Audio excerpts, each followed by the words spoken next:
भूत की कहानी भूतिया पेड़। रौनकपुर नाम के एक शहर में राजा रौनक सिंह का राज हुआ करता था। वो हमेशा अपनी प्रजा के हित में कार्य किया करते थे। वहाँ के प्रजा बहुत खुश रहती थी और एक दिन गिद्ध आकाश में भूतिया पेड़ के बीच लेकर उड़ रहा था। जैसे कि गिद्ध रौनकपुर पहुंचा तो उसके मुंह से एकदम बीच रौनकपुर के बीचों बीच गिर गया। बीज भूतिया था, इसलिए अगले दिन वो पौधा बन गया। वह के स्थानीय निवासियों ने जब पौधे को देखा तो हैरान रह गए, क्योंकि पौधे का रंग काला था।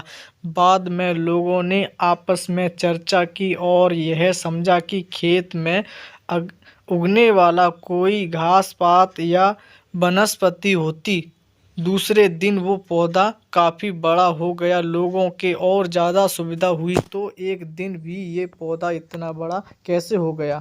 होते होते वो पौधा तीसरे दिन पेड़ बन गया। समय बीता और लोग भी तेजी से बढ़ने वाले पौधे के बारे में सोच सोचकर परेशान हो रहे थे।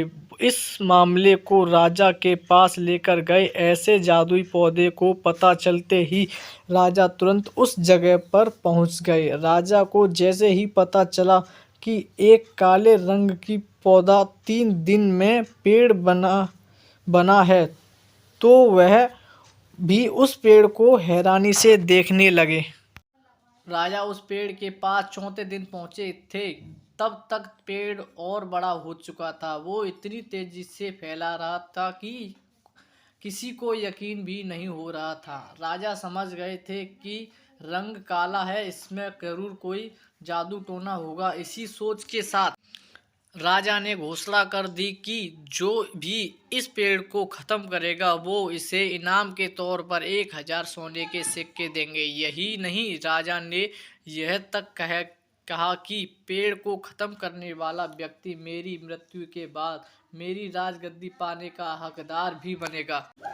इतनी बड़ी घोषणा सुनने के बाद हर कोई पेड़ खत्म करने के लिए अपना दिमाग लगाने लगा। राजा के सारे चतुर मंत्रियों ने भी तरकीब लगाई, लेकिन पेड़ को कोई भी नष्ट नहीं कर पाया। किसी ने पेड़ के आसपास आग लगवाई तो एक मंत्री ने उस भूतिया पेड़ को हाथियों से छिड़वाया, लेकिन पेड़ को कुछ भी ना हुआ।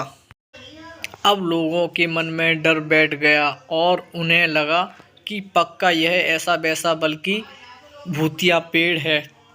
तभी उस गांव के एक समझदार व्यक्ति को राजा की घोषणा का पता लगा। जानकारी मिलते ही वह अपने गुरु के पास भूतिया पेड़ से जुड़े रहस्य को जानने के लिए पहुंच गया।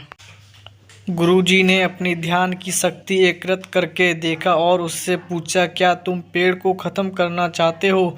समझदार व्यक्ति ने जवाब दिया, हाँ गुरुजी, यह सब परेशान हैं। गुरुजी ने बताया कि उसे खत्म करने के एक ही तरीका है। इसके लिए तुम्हें उस पेड़ के आसपास नमक डालना होगा।